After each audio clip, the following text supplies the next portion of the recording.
আসসালামু আলাইকুম ওরহমতুল্লাহি ওবরাকাতুহ। হামিদ ওয়া মুসাল্লিয়ান আম্মা বাদ।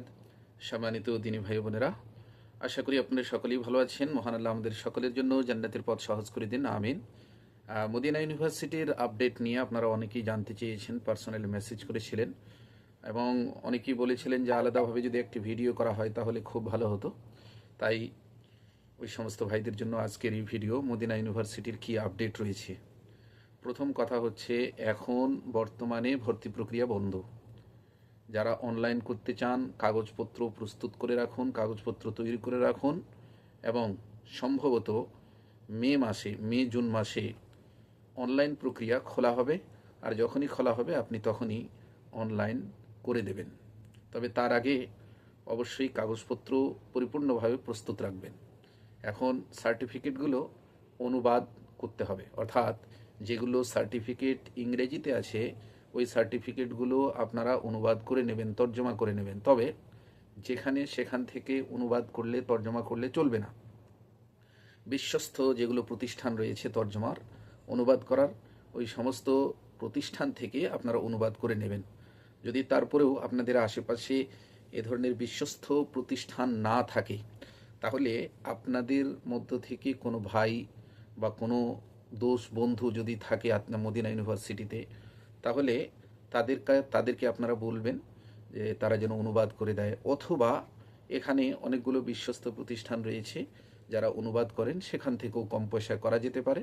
এবং মদিনা ইউনিভার্সিটিতে একটা বা একটা বিভাগ আছে অনুবাদের, সেখানেও গেলেও হয়তো করা যেতে পারে, কিন্তু এটা কনফার্ম নয় যেহেতু আমি ওখানে যাইনি। তবে টাকা দিয়ে অন্যান্য জায়গায় অনুবাদ করা যেতে পারে। এজন্যই সার্টিফিকেটগুলো অনুবাদ করে রাখুন, যে সমস্ত সার্টিফিকেট ইংরাজিতে রয়েছে।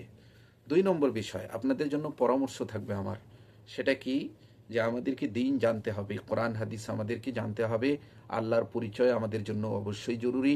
নবী মোহাম্মদ সাল্লাল্লাহু আলাইহি ওয়াসাল্লামের কথনগুলো আমাদেরকে জানতে হবে, এটা সঠিক। এবং মদিনায় আসা, এখানে 4 বছর থাকা, 6 বছর থাকা, 12 বছর থাকা, নিশ্চয়ই এটা বড় নেয়ামত। এই নেয়ামতের বদিল, এই নেয়ামতের কোনো পরিবর্তন হয় না। কিন্তু তারপরেও আমি আপনাদেরকে বলবো, যারা মনে করছেন যে আমরা সত্যিকারই কোরআন ও হাদিস পড়ব, আমাদের উদ্দেশ্য কোরআন ও হাদিসকে জানা এবং সারা পৃথিবীতে ইসলামকে প্রচার ও প্রসার করা, তাহলে অবশ্যই আপনারা এই বিষয়ে আগ্রহ প্রকাশ করুন, এই বিষয়ে যা করার আপনারা সেগুলো করুন। কিন্তু যাদের উদ্দেশ্য আলাদা আছে, আমি বলবো তাহলে আসার দরকার নেই, অনলাইন করার দরকার নেই। যদি টাকা পয়সা ইনকামের চিন্তা ভাবনা থাকে তাহলে আল্লাহর কসম আসিয়েন না। আপনি আপনার এলাকায় একটা তেজারত, ব্যবসা বাণিজ্য খুলুন, ইনশাআল্লাহ এটাতেই উপকার হবে এবং বেশি লাভবান হবেন। এটা কেন বললাম? এজন্যই যে মদিনা এখন আগেকার মতো নেই, সৌদি আরব এখন আগেকার মতো নেই। তবে তার মানে এটা নয় যে আমি সৌদি আরবকে ছোট করার চেষ্টা করছি। সারা পৃথিবীতে সমস্ত জায়গায় বিভিন্ন বিষয় চেঞ্জ হয়েছে, পরিবর্তন হয়েছে, আর এখানেও হালকা হলেও পরিবর্তন হচ্ছে। মদিনা ইউনিভার্সিটিতেও অনেক সুযোগ সুবিধা উঠিয়ে দেওয়া হচ্ছে। এজন্যই আমি আপনাদেরকে বলছি, এখানে এসে যে আপনি বড় ধরনের কোটিপতি লাখপতি হয়ে যাবেন, আসলে বিষয়টি এমন না। এজন্যই আমি আপনাদেরকে বলবো, যদি সত্যিকারই কোরআন হাদিস শিখতে চান তাহলে অবশ্যই অনলাইন প্রক্রিয়া চালু করুন। যা আছে, যা যা লাগবে সমস্ত কাগজ। তো ভাইরা, আমি বলছিলাম যারা সত্যিকারই কোরআন হাদিস পড়তে চান অবশ্যই যা যা করার ওগুলো করুন, চেষ্টা চালিয়ে যান। এবং নতুন একটা আপডেট এসছে, সেটা হচ্ছে যে মদিনা ইউনিভার্সিটিতে আপনাদের কেউ যদি জানা থাকে, কোনো বন্ধু থাকে যারা আপনার ব্যাপারে সুপারিশ করতে পারবে, তাহলে তাদের পক্ষ থেকে একটা সুপারিশনামা লিখে নেবেন যে আমি এই ভাইকে জানি, উনি আহলুস সুন্নাহ ওয়াল জামা, ওনার আকিদা সঠিক আছে এবং উনি কোরআন ও হাদিসের শিক্ষা চালিয়ে যেতে চান, আরও বেশি করতে চান, এই জন্যই উনি এখানে আসতে চান। এভাবে একটা সুপারিশনামা লিখে দেবে, ইনশাআল্লাহ এই সুপারিশনামাটা কাজ হতে পারে।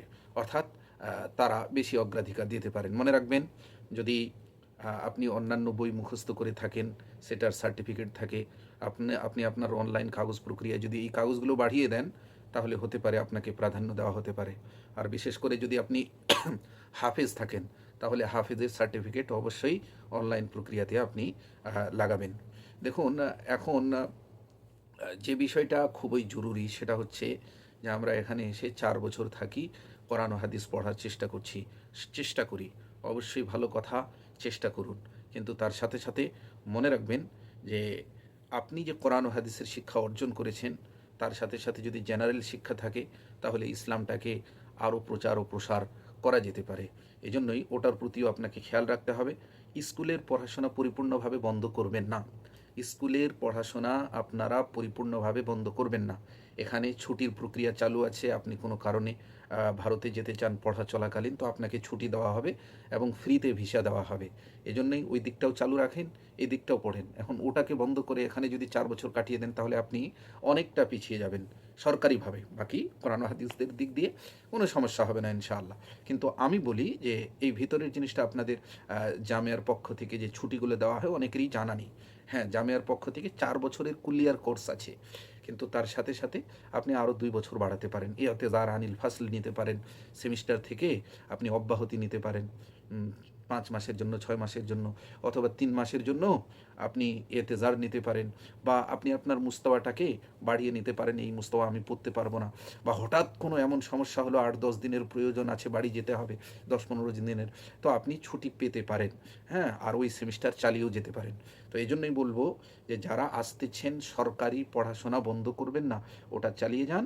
এবং তার সাথে সাথে এখানে হয়ে গেলে নূরুন আলা নূর। বাকি আরও যদি কোনো প্রশ্ন থাকে জানাবেন।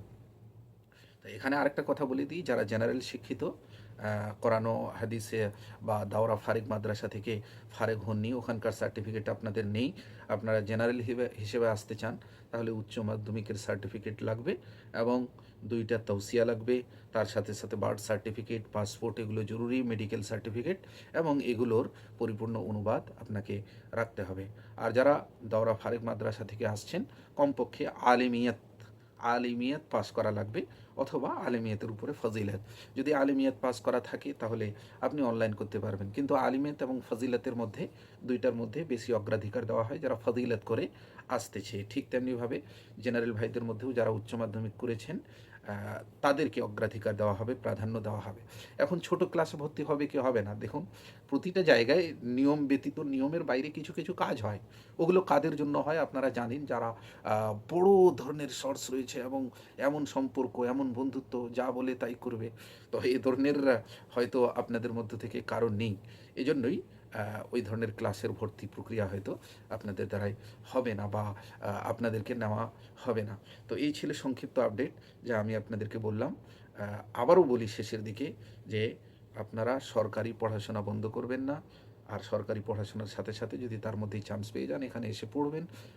আপনি পরীক্ষার জন্য ছুটি পেতে পারেন, বা সেমিস্টার বন্ধ করতে পারেন, বা সেমিস্টার মধ্যখানেও আপনি যেতে পারেন। ফ্রিতে ভিসা দেওয়া হবে, তবে টিকিট আপনাকে দেওয়া হবে। হ্যাঁ, আরেকটা জিনিস মনে পড়ে গেল, টিকিট প্রক্রিয়া কিন্তু এখন চেঞ্জ হয়ে গেছে।